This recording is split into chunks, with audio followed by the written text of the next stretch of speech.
This is all very, very helpful information for the people watching. All right, good morning, ladies and gentlemen. May I have attention, please? All quiet, please. Thank you. Go ahead. Start a new unit. Yeah, this is going to be war.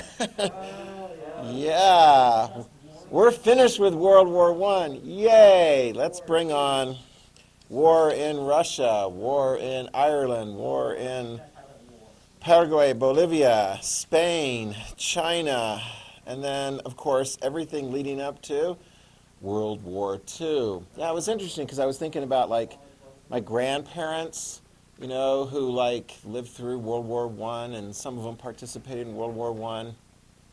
And then they're, come along, let me check your foreheads. And then they, okay, there we go. What's that? We were talking to Anderson.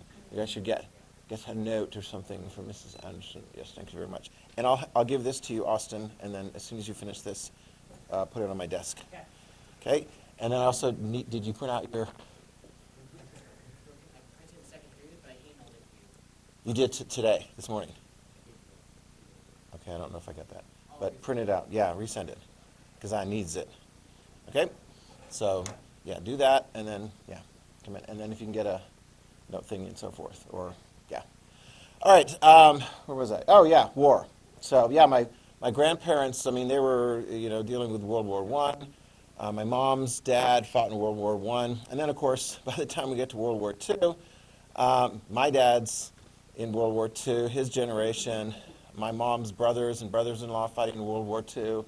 I mean, it's like, and that was only 20 years. This is, yeah, it's an interesting thing because there's some serious lessons that can be taken from that time period and applied to what we're going through now. Hopefully, the next 7 days, give or take, and so forth, we'll be good. We'll be calm, we'll be reasonable, we'll be, like, not so crazy. But, yeah, I've been keeping an eye on the news as far as, like, how different things are playing out. And, yeah, we'll see. Hopefully things will be fine. And, yes, I am working on my new configuration there. There will be not one additional image to the group, but I'm going to add 4 other images to the group. Because you guys don't like asymmetry.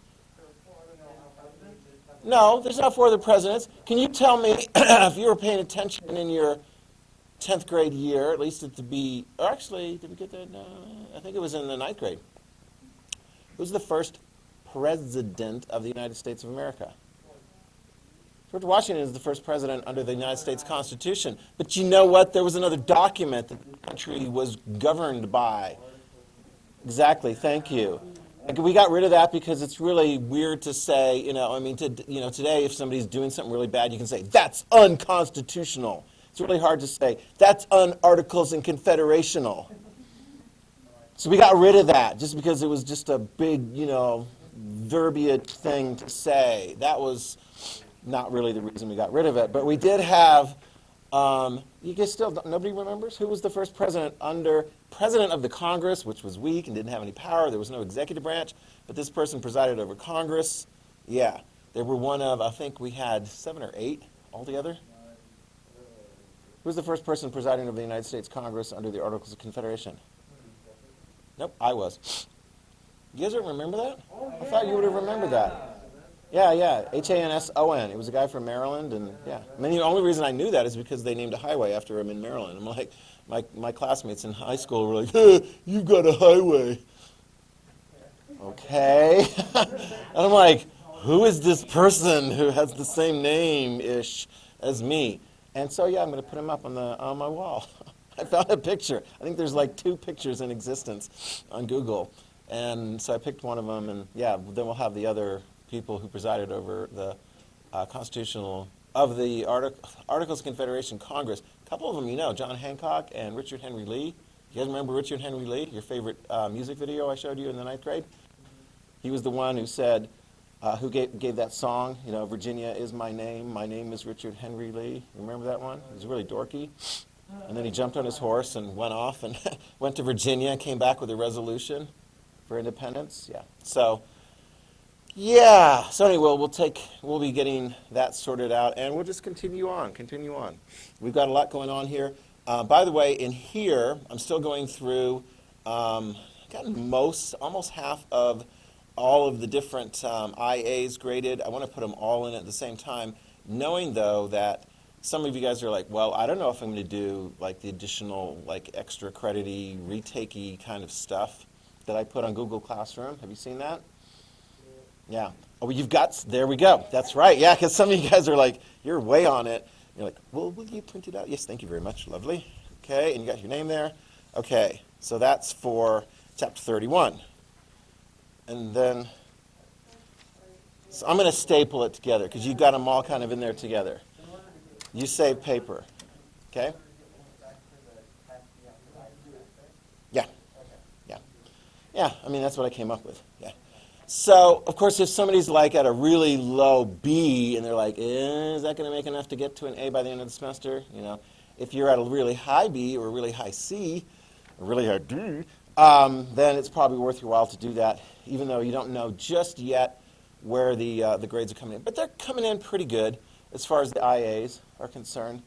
You know, definitely we'll be having good conversations as far as what can be done to improve your IA for the end of next semester, or this coming semester. But anyway, that's out there, right? You guys seen that? Google Classroom?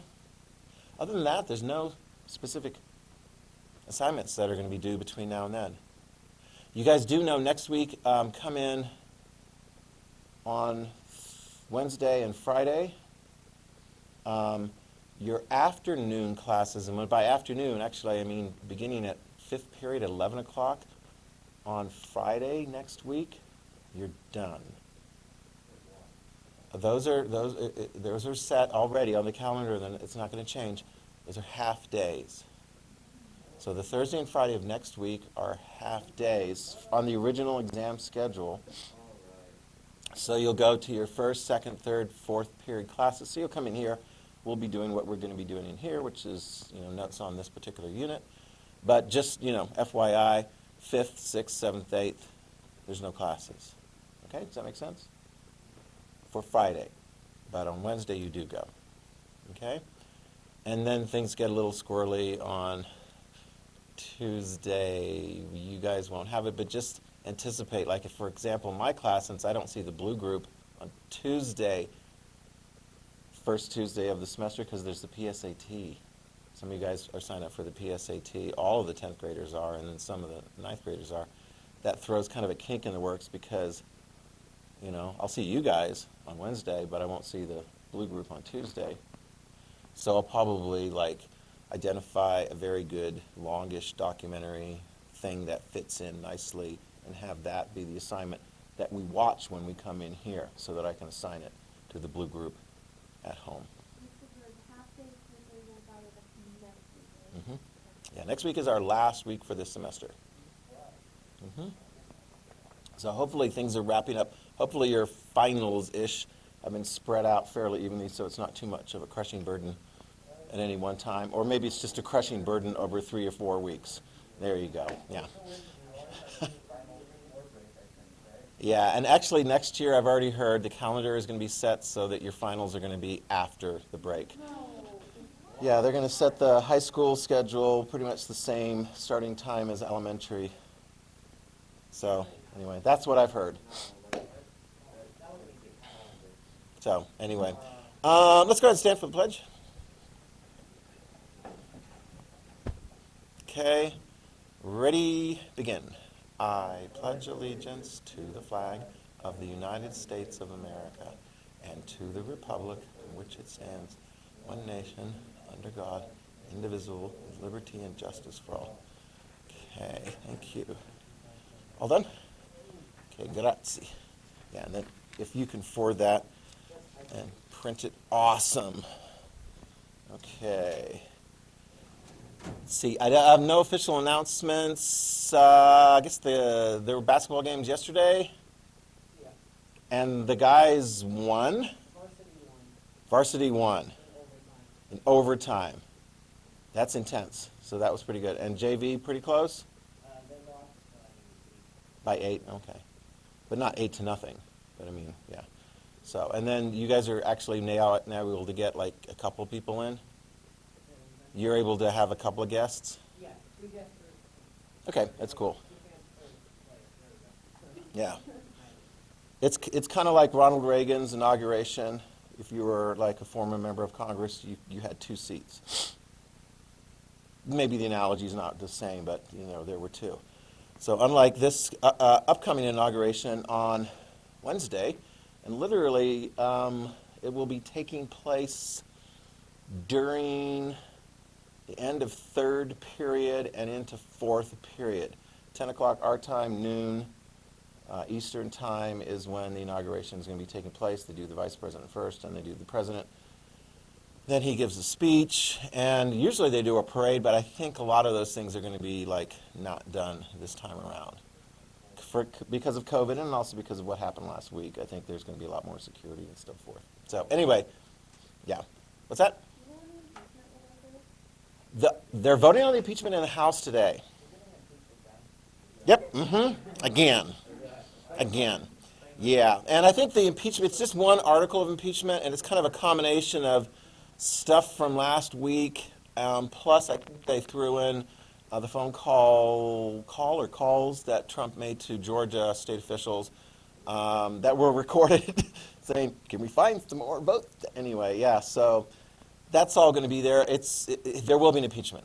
Okay, I mean, there were 218 representatives that sponsored the impeachment. Let me see. 218 is one more. Yeah, and there's at least, I want to say like 3, maybe 4 Republicans in the House that have already said they're going to vote for impeachment. We'll see if there's any more than that. But of course, then it goes to the Senate, and the Senate's not going to have time because I don't know that they're going to meet on it over the next couple of days or even before the 20th. It's interesting because I really didn't know this. The only relevance may be, and there's constitutional debate among like legal scholars and so forth, if the Senate takes the impeachment up after Trump is no longer president, as in like within the next several months, what can they do? Well, he's already out of office. They can't kick him out of office. But one reason they may, arguably, is to prevent Trump from running for office again. So that would be, the one issue that could be there. Some people do, some people don't. So I don't know. It's interesting because I've never really been aware of that as a potential consequence, but it appears. So, and if you're not sure of stuff, here's one issue. Can a president pardon himself? I mean, you get legal scholars on both sides of that issue, and it's the only way you can sort it out is do it, and then it gets challenged, and it works its way up to United States Supreme Court. And then they decide that issue. But no president can pardon people for federal. They can. Yeah, they can. Only federal, yeah. So if, let's say, some of the people who were acting up last week were charged with federal crimes, they could be pardoned for those federal crimes. No punishment, no trial, no nothing. If it was if they're charged with a state crime, then those could proceed because the president's pardon powers have no authority over state, right? Yeah, most crimes are, if you think of it, it's kind of like when you're driving down the street and you're looking around, if you're going a little bit too fast, who are you concerned with as far as law enforcement? State and local or federal? State and local, yeah, because most of the law enforcement personnel and cases and so forth are state and local, okay? Yeah, if you got pulled up by a federal official and so forth, it's like, well, this could be something very important. It's like, oh, a U.S. Marshal, yeah, yeah. So anyway, so we'll keep an eye on those things because there are some interesting things going on, but I just hope it's a relatively calm. I think people are planning for stuff. I know, there's potential of protests and so forth going around at all the state capitals, although, frankly, some of the folks that might be protesting in state capitals might go, I want to go to the big show, get on a plane or drive a car to Washington, D.C. But, yeah, it's don't go rappelling or jumping into the Senate chambers again because that guy got arrested yesterday. The Mountain View graduate, we talked about him last time. He's in federal custody, although I think he was booked into Ada County Jail. I don't know what the bail was or the bond amount, so I don't know, Yeah. I mean, I've done bail arguments and so forth. I mean, I don't know that he's necessarily a flight risk and so forth. I don't know. Anyway, so we'll see. You guys ready for war? All right, let's do this. All right, here we go. Overview, I don't know if I covered this with you before, but this is, wow, 4 pages. Woo! Got a lot of stuff going on here, Danton. A lot of stuff going on here. This is the time period 1919 to 1939. And we've taken different components. Most of these are paper 2 topics, 20th century wars. All right? So we've got the origins of World War II. So we'll be ultimately looking at Europe very closely, Germany, Italy, and so forth. And also East Asia, with Japan going after China and some other ones. And frankly, that aspect of World War II, it gets started before 1939, when Japan invades China, beginning in, 1936? Okay? Or 1937, excuse me. But other paper 2 topics of war are going to pop up in here. We're going to start with, if you look at the bottom and have this in front of you, you're going to need to have it in front of you on the handout that I gave you. The bottom of page 1, the Russian Civil War. Oh my gosh, what a mess. And it's going to be a little complicated, so that's why you want to have that in front of you, because when I start barking out names like Anton Denikin, Petr Wrangel, Alexander Kolchak, Nikolai Yurinich, and Nestor Makhno, you can be like, could you spell that? No, I'm not going to spell that for you. It's right there. Okay, so at the bottom of page 1. In this unit, then, after that, we're going to be looking into what went down in Ireland, the Irish War of Independence. And then we're not going to spend a lot of time on the Chaco War on page 3 between Bolivia and Paraguay, but that is one of the 20th century wars. Spanish Civil War. Ooh, there's some lessons there. Wow, they went from a democracy to getting really angry at each other and ended up with a military coup, military dictatorship for like 40 years. Yeah. Yeah, I mean, it's like, one side was killing one person from the other side, and then the other side killed somebody from the other side, and then people are like, oh, angry, angry, angry, we need to wipe out the opposition. Can't we just get along? Yeah, and then the Chinese Civil War. Woo! That's going to be a mess. Yeah, so we got a lot of stuff going on here. And this is going to be very, very important in world history. Of course, the United States is watching all along. That'll be the last part. Like, what's the United States and the Americas doing during this time? We shall see. That will wrap it up. Yeah, well, one of the things is the United States is like, can we not get involved in that? Although, you ready? Russian Civil War. The United States didn't get involved. Yeah, we did. We sent 11,000 soldiers over there. Nope. In fact, we got out pretty quick.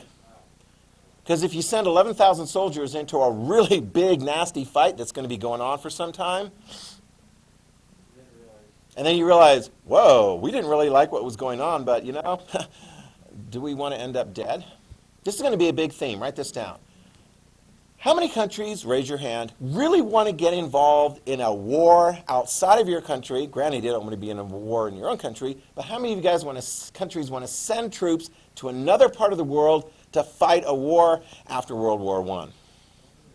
Did the United States want to? No, you can write that down. A lot of countries, they had interest in what was going on in Russia, and they may have not liked how things were going on in Russia, but were they willing to send soldiers, a lot of soldiers in, long-term, to get the job done? No. The United States sent in fact, I'll show you right here. On this map, can't quite reach the way I've got this configured. There's a port city called Murmansk and another one called Archangel. They're on the Arctic Sea, inaccessible during cold times of the year, like right about now. But we sent in 11,000 troops to fight against, I don't know, let's just tell you right now, those gosh darn communists, the Reds. But American public opinion, were we like, yeah, let's just go ahead and finish the job? No, so we pulled the troops out. Britain, France, also like the United States, wanting democracy and so forth. I don't know that they sent anybody over there. Those countries had really gotten tired of war by 1919. And so they were not interested. Yeah, because exactly, they lost so many people. They're like, wow, do we want to get involved in that? So this is an interesting thing. Sometimes when people really are tired of war is when war takes place. Because other sides look and they go, wow, this is an opportunity. I don't know. It's interesting because sometimes some of you guys can grasp these. It's like the children analogy. When does a little child that you're babysitting or that you're overseeing act up the most? When you're strong and fit and well rested, or when you're really tired and they see an opportunity to like gain some ground? Yeah. So let's analyze this. For all these different wars, we've got the template, and I put it in there, and sometimes we spend more. Like World War I, we spent a lot of time on the template because there's a lot to discuss. We will in World War II as well, but there's the template for wars. The first part, we look at the type, nature, and combatants in the war, and then we go to origins and causes of the war, and then nature of the war and effects and results of the war. So let's go ahead and look first at the type, nature, and combatants in the Russian Civil War. Are you ready? Because this is going to get a little complicated once we get into one of the sides in particular. The war is going to be like 1917, 1922. Okay? And it follows immediately on the heels of the Russian Revolution. And if you recall, there were actually like two revolutions. Both of them occurred in 1917. Okay? The February one was the one that forced, I don't know, let's check your memory. Do you remember, Garen? You do. Who quit in February of 1917 as the leader, the hereditary leader of Russia? No. The hereditary leader, he was the Tsar. Yep, exactly. Nicholas II. And why did he? Anymore, yeah. What was going on that was like not working out for him there very well? It's not all on Rasputin. What was going on in Russia, hint, hint, beginning in 1914 that didn't work out very well for Russia and therefore for its leader? World War I. And why? Everyone knows this. This is great. Why did Russia not do well in World War I? Yeah, they didn't have sufficient industrialization, which is going to cause them problems in the war. So even though Nicholas II was giving pep talks at the front lines to his soldiers, it wasn't working out. So things were falling apart. February Revolution, you guys remember that? He quit on his behalf and on behalf of his son. It's over. And who took power then? And his name, actually, I've written on your notes as well, near the top of page 2. Do you remember, Garen, who took power as the democratic leader of what was called a provisional government? Do you remember his name? Yeah, Kerensky. Yep, Alexander Kerensky. Okay? You remember all these things? You're like, oh my gosh, details. It helps when you get the details down the first time around because then they come back again and they're relevant. So what happened to Kerensky? Aiden, what happened to Kerensky? He's like Mr. Democracy for Russia in 1917. Was he able to hold on to power? No. And shortly right after, no. He got overthrown in the second revolution in 1917. And I forget the name, but it was by one of the guys, and then there was like, dictators that was like 40 something. oh yeah, exactly, more than that. Who was the leader of that second so-called Bolshevik revolution that occurred in October of 1917? Leon Trotsky was in there. Who was like his leader? Yeah, Lenin, right up here. Lenin. We keep him up there because he is a big deal establishing communism in the Soviet Union, and the Soviet Union is going to be around for quite some time. Okay, so we're going to have those guys in there. So there were two revolutions in 1917, and do you remember, Aiden, what was the reason why it was like what did Alexander Kerensky do that just didn't work out and got him thrown out? I'll give you a clue. It had to do with, does Russia stay in World War I or do they get out? Oh, he wanted to get out of the war, right? Oh, no, he wanted to stay. He wanted to stay. People don't like that Why not? because they were losing. Because they were losing. Here's the irony. Ready? Write this down. Russia had 2 revolutions. The second one got the job done as far as let's get out of the war. Right? When Lenin came to power, they quickly made a deal with Germany. Here's another detail. Raise your hand if you can remember the name of the treaty that Russia, under the communists, Bolsheviks, made with Germany to get out of that. Ooh, details. Yes, the Treaty of Brest-Litovsk in March of 1918. So here's the irony. Russia is out of World War I because they're tired of dying. And you know what's going to happen in the Russian Civil War? Here you go, write this down. 12 million. Somewhere maybe between 7 million and 12 million casualties in the Russian Civil War. Yeah, I know. Yeah, I mean, that's on the scale, I think maybe even more than actually died in World War I, if you can believe that. Between 7 and 12 million casualties. Okay? Do you remember, what is a casualty? What does that measure? Dead and wounded. Yep. When you hear casualties, yeah, not just dead. The dead number, I'll give you that too. The estimation is between 5 and 9 million dead. Nope. Casualty is a combination of those two terms. It's okay. I don't make up those things.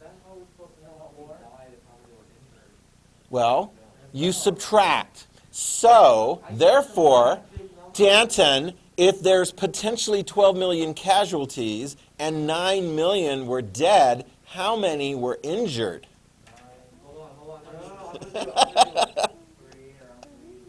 Three. Three in this Russian Civil War. Yeah, this is the one we're talking about. 68,000. Wrong. Let me ask you this, Danton. Do you think among casualty figures for, I'm just throwing this out, I'm going to do 2 comparisons. Ready? Dan, give it a shot. Casualty figures, United States military personnel in the war in Afghanistan versus the American Civil War. Which do you suppose is going to have a higher rate among those casualties of dead? Nope. Civil War. What is happening now with respect to like people who were injured in modern wars, at least for the United States? They're not all dying as much. There's a lot of wounded. Yeah, I mean, they're seriously injured, but they get medevac, modern medicine, and care saves the lives of many. In the Civil War, you have people with injuries, and they slowly die from those injuries and so forth. So, anyway, FYI, yeah.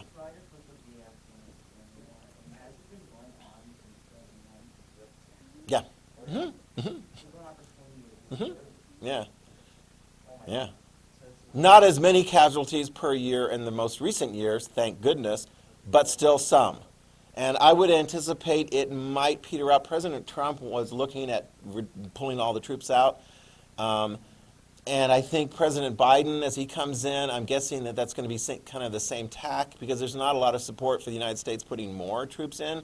And there might be some idea to pull them out, although the danger is what's probably going to happen? Well, the government of Afghanistan is not going to be happy about it because we help keep them in place, at least in part of Afghanistan. What might happen to them? Their enemies, the Taliban and so forth, will probably come back and maybe overthrow them, which is really sad because what was the group of people we went in to remove from power in 2001? The Taliban, which had allowed al-Qaeda to train in that country. So maybe the Taliban will say something really nice like, we're not going to allow any more al-Qaeda summer camps because there's not much more al-Qaeda. Oh, you didn't say anything about ISIS. Oh, anyway, it's frustrating. Yeah. I don't know. It's kind of like going to college for 4 years and just the day before you graduate, you don't go to your final exams and you don't get your college degree and you're like, what was all that for? Okay, sorry. Ooh, that's a little too close to home. It's like, that was... I just put it off. I mean, did my dad, when he finished high school, did he go straight to college? No, he joined the Navy and fought in World War II. You know, he was participating. But eventually, you'll get around to it if you live. Then you get to participate. All right. So here we go. Let's spell this out. All right. So this is a civil war. We got the casualties and deaths. This is also, there's going to be guerrilla operations going on. Guerrilla, do you guys remember what definition of guerrilla warfare? What do you mean? So Vietnam is an example. So why would Vietnam? We haven't covered them yet, but I'm not telling you you're wrong. What made... Because people say like the American Revolution was sort of guerrilla. Okay, there you go. So sometimes it's like...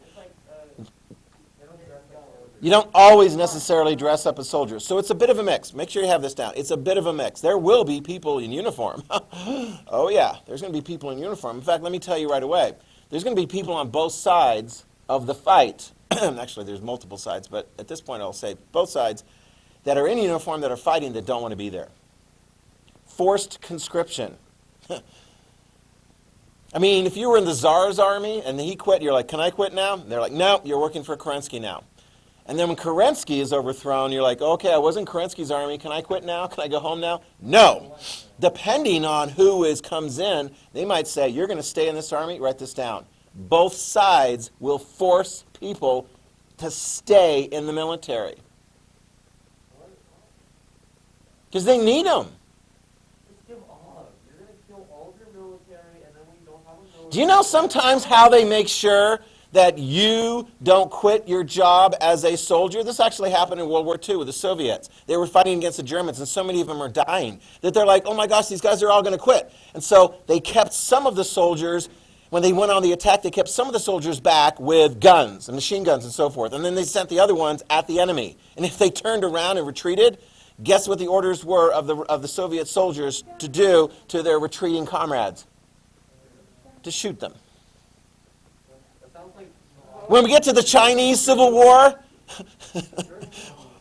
the non-communist group, their soldiers are actually going to be like, before they go to bed, they're going to be chained together so that they don't like desert in the night. Oh my gosh, talk about lack of morale. That's not very democratic. My gosh, no it isn't.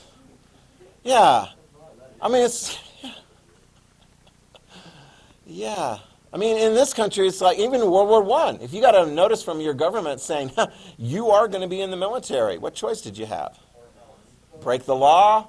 Flee the country? I mean, yeah. All right, here we go. Let's get to the details here, because we don't want to stretch this out too much. Let's identify the two different sides, the two main sides, okay? The first is going to be the reds. Okay, we're going to have 4 different colors as we go through here. We're mostly going to be talking about the reds and the whites, although we'll eventually talk about the greens and the blacks. Sorry, there's a lot of detail in here. All right, first the reds. This one's the easy part because you've got a little bit of an understanding, hopefully a fairly decent understanding, from what we covered last year in authoritarian government when we did the Russian unit.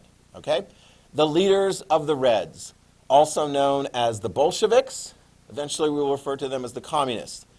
They believe in what political ideology? Communism, Marxism, yeah, let's put them all together. All right? Are they, make sure you write this down because this is going to be important. You get this now, you'll understand like how the 20th century rolls out and how different people respond to this group of people and their ideology. Do they like democracy? No. They don't like democracy. Do they like capitalism? No. They don't like capitalism. They think capitalism is a way of making the poor, hard-working workers like have to give all of the benefit of their work, and they don't really receive the benefit of that. Do these guys, Marx and now Lenin, do they think that democracy, you know, getting the laws changed is the way to fix it?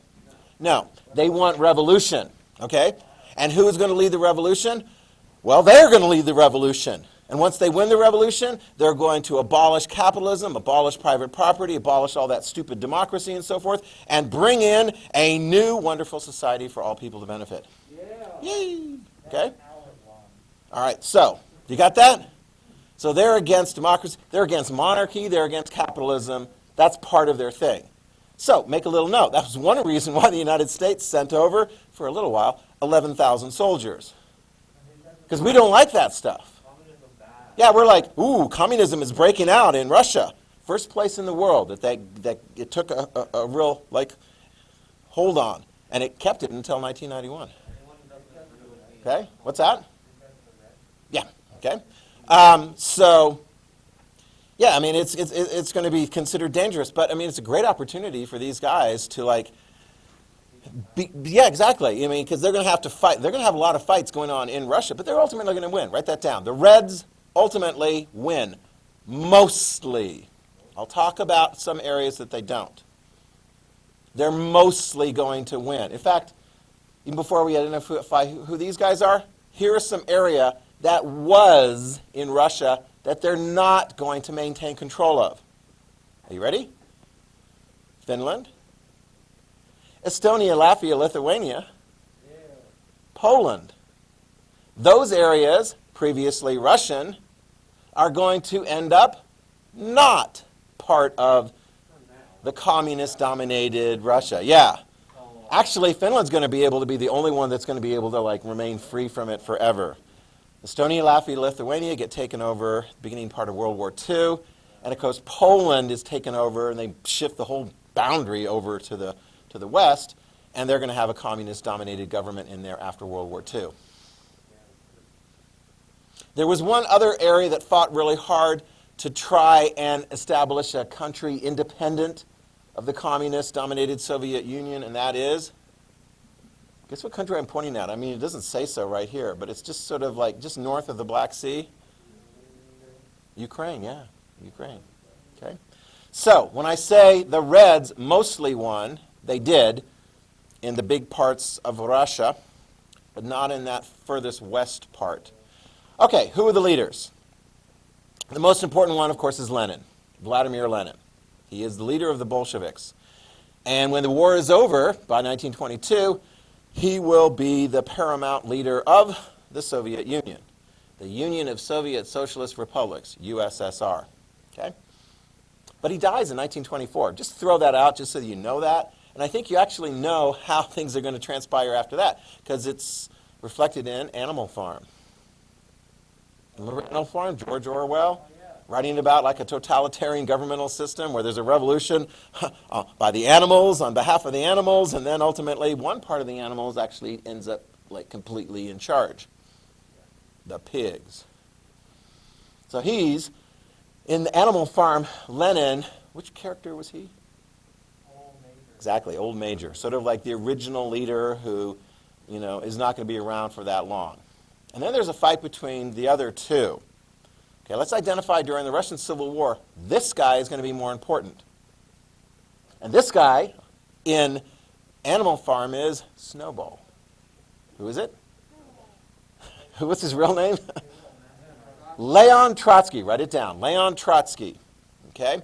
And he plays a very significant role in the Russian Civil War. He is the military mastermind. His title is War Commissar. And I think they brought that out pretty well on Animal Farm. More credit in the battles that take place is given to Snowball, is given to Trotsky. Okay? Now, will that help him in the fight that's going to take place after Lenin dies? No. Because there is going to be a fight between Trotsky and that guy over there. Who's that guy over there with the distinctive mustache? That is Joseph Stalin. And in the story of Animal Farm, which character is that? The other pig. Actually, it's an interesting name because it's a name that was taken from early 19th century France. Napoleon, yeah, Napoleon. Remember that? Yeah, so it's tough because when people talk about Napoleon, a lot of people are like, oh yeah, that was the guy who took over all of Europe, or most of it, until he invaded Russia. Oops. But if in an Animal Farm context, it's referring to Stalin. Okay? So they're going to be fairly well organized. They're going to have some advantages of coordinating things together. It's interesting we'll see that the map shifts, and I'll show you later on, probably not today, kind of like the map as the war goes on. But this map is actually fairly helpful. If you look at kind of the pinkish area and so forth there, that's going to be an area of early and continual concentrated power.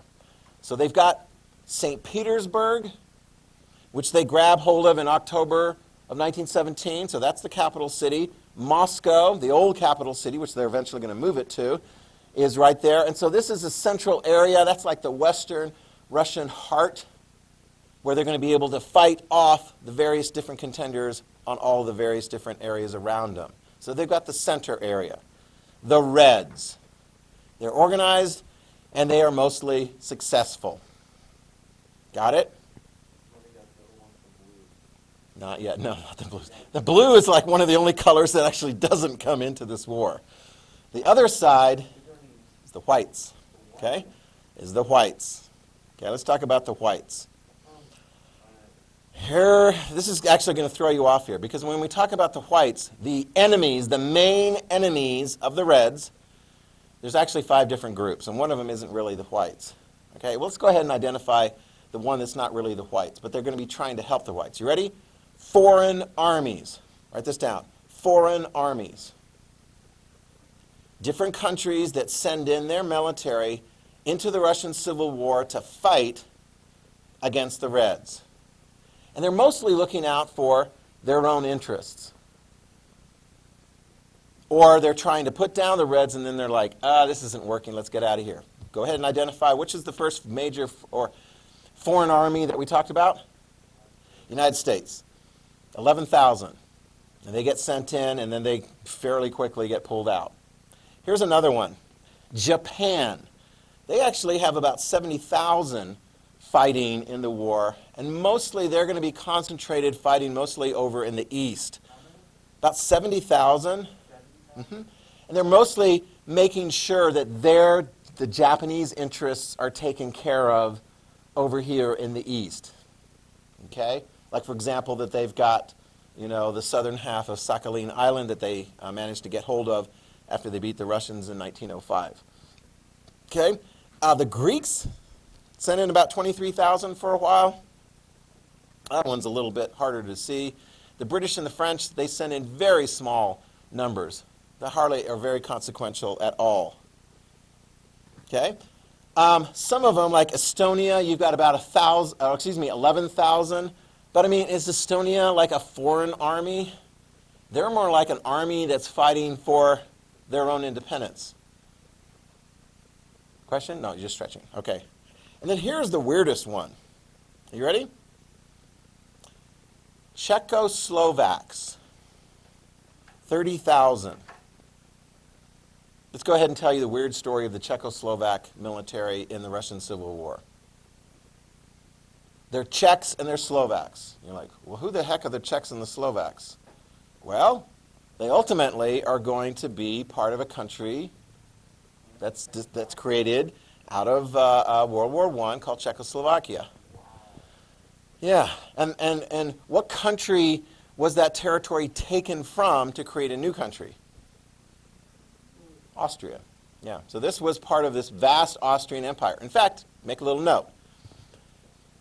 During World War I, the Czechs and the Slovaks are like, many of them are like, we don't want to be on the Austrian military because we want independence. The Russians said, well, come on over and join our armies. So you had about 30,000 Czechs and Slovaks make their way into Russia, receive weapons and so forth, and they're fighting against, boom, the Austrians. So they're in the midst of this fight, and they're motivated to fight against the Austrians because they want independence. How'd that work out? No. Russia quit the war, and so they're stuck in Russia. And they're like, well, maybe we should start making our way home. And of course, they're excited because Austria ultimately loses. And so they're like, hey, we're in Russia, and we'd like to go home. Which direction? So if they're over here, look at the map here. If they're over here, and they want to go over here, simple geography. Which direction should they go? West. That's the straightest route. But the problem is for these guys, they get caught up in the middle of this massive Russian Civil War. And as they're moving, they come into contact with Red armies. And the Red armies are like, no, we're going to fight you. And so they're fighting. Eventually, I'll wrap this up. Eventually, they make their way out of the country by heading east and fighting along the Trans-Siberian Railroad. They go the long way to get home. They make it finally to the Pacific coast, get on boats, and then are transported ultimately back to their country. Yeah. We'll get to the whites next time, identify who the whites are, and the crazy stuff that goes down with those guys. Okay? Yeah, but they're going to not do so well. All right, very good. Sorry for going over a little bit. Feel free, wave and get my attention because I did that once yesterday too.